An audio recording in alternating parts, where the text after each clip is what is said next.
NFTs are so hot right now, but they can be a little bit confusing. So I wanted to do my part here and show step by step me buying an NFT and listing my very own NFTs for sale online. So by the end of this video, you should feel like an NFT expert. So we're going to start with the basics of what an NFT is, what they do, and why people are buying them. And then we'll dive into the step-by-steps right after that. And hey, you know, some NFTs are selling for tens of thousands of dollars. So maybe you'll watch this, you'll understand what's going on, and you'll be the next big NFT millionaire. That'd be pretty cool. First off, what is an NFT? This stands for a non-fungible token. But what exactly does that mean? Fungible means the ability of a good or an asset to be interchangeable with another individual good or asset of the same type.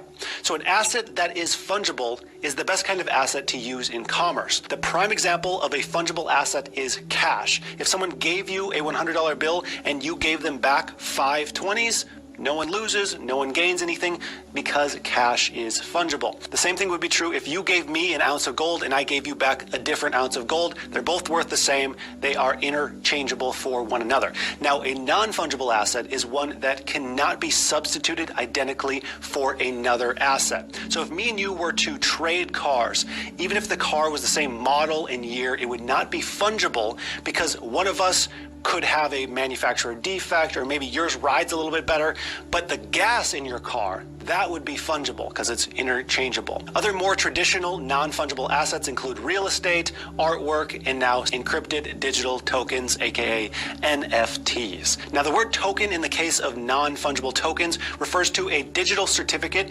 stored on a blockchain in the exact same way that your favorite cryptocurrency is stored on a public ledger.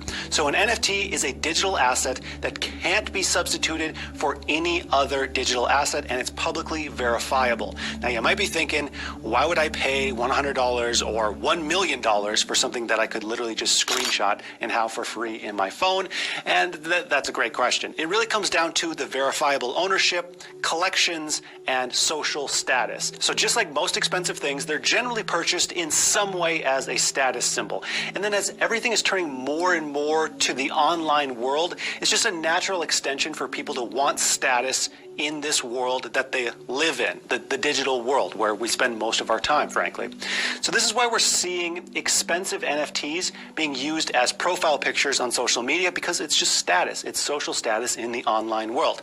The second extension here is collectibles. Not unlike Pokemon cards or stamps, NFTs can be collected, and certain collections gain a following and a community, and then demand increases. Some people love the communities and want to buy in because it's a community that they love, where others may want to make a quick buck and they buy into a collection in attempt to flip it for a higher price.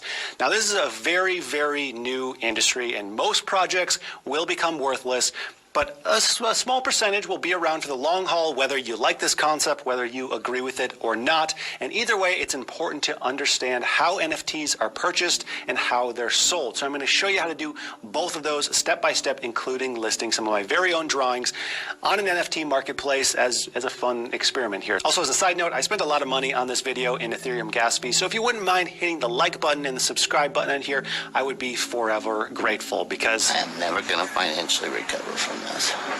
Now that we know all the basics, let's do some buying and selling of NFTs. And in order to do that, we're going to go over to OpenSea.io. This is the largest marketplace to buy and sell NFTs. And we're just going to click Create up top. Now this says you need an Ethereum wallet to use OpenSea. It says get MetaMask. You can use one of these other wallets here, but frankly, MetaMask is the easiest. You need to first set up MetaMask, fund that wallet, and then you can do your buying and selling.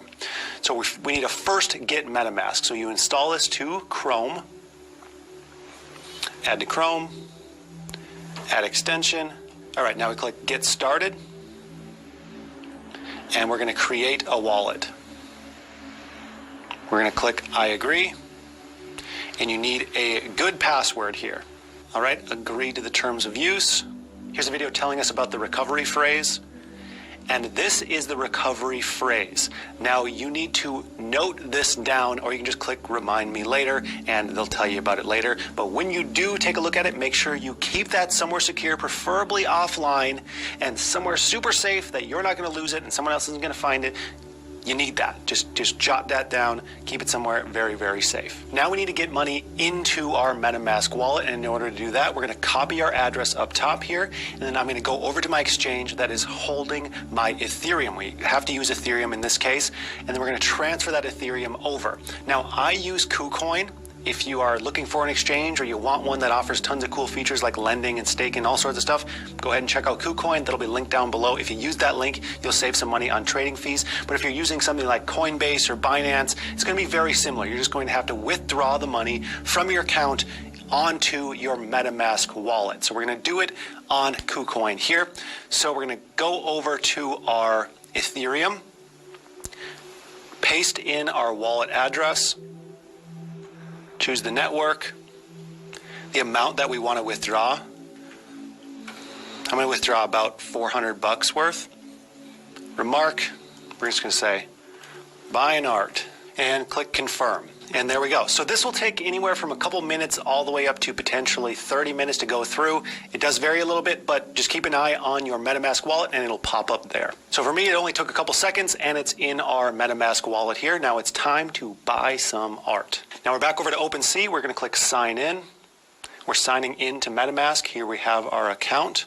And here we are. This is my account. Currently it's unnamed. There's no collection. We'll change that later. But first we're going to buy an NFT. So on here you can browse collections. If you have a specific strategy that you're going for in order to buy NFTs and flip, you can go ahead and do that. There's tons of cool art on here. I will say this is high risk, especially if you're buying aftermarket NFTs. It's kind of a double risk here because not only is there the risk of the volatility of Ethereum as a token, but also the risk of purchasing an NFT that may never be purchased for that price again. And the risk is different with an NFT because you don't have the same liquidity. You can't just place that Ethereum on an open marketplace and it gets executed like that. With an NFT, you need to have an individual buyer. It makes things a little bit more tricky, so be extremely safe. This is not the kind of thing that you want to throw your life savings into.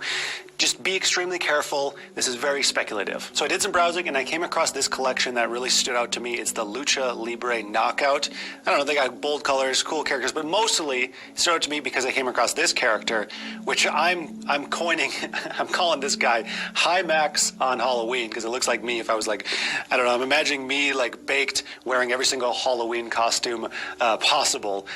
And this one's $109. So in order to buy this, click buy now. Check this box. It connects you to the MetaMask wallet. Now the unfortunate part here is gas fees. This is basically the transaction fees in order to facilitate trades. It's the biggest friction point and it's very unfortunate how expensive this can be. It's $52 right now. We can possibly get this a little, no, it's already on the lowest amount. So this is the speed at which the transaction goes through.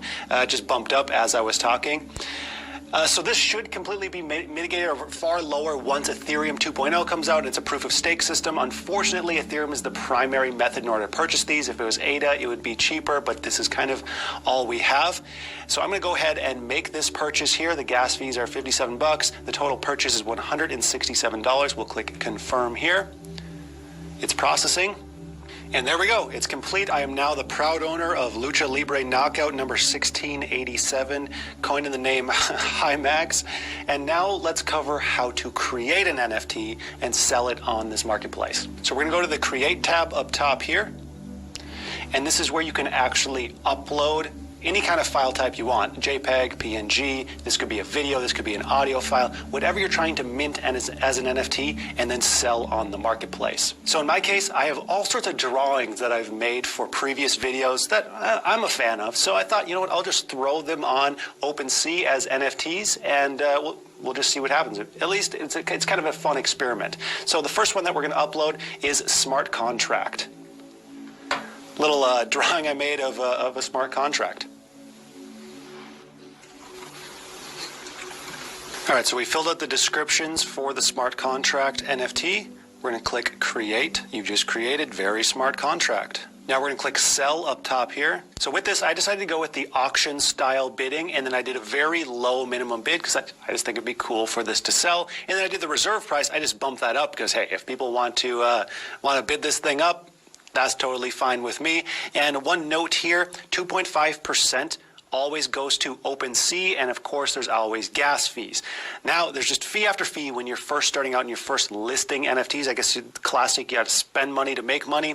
So there's a couple fees when you list your very first NFT that are fairly expensive, and then after your first one, it's pretty cheap. So here are the fees that you pay for your first listing.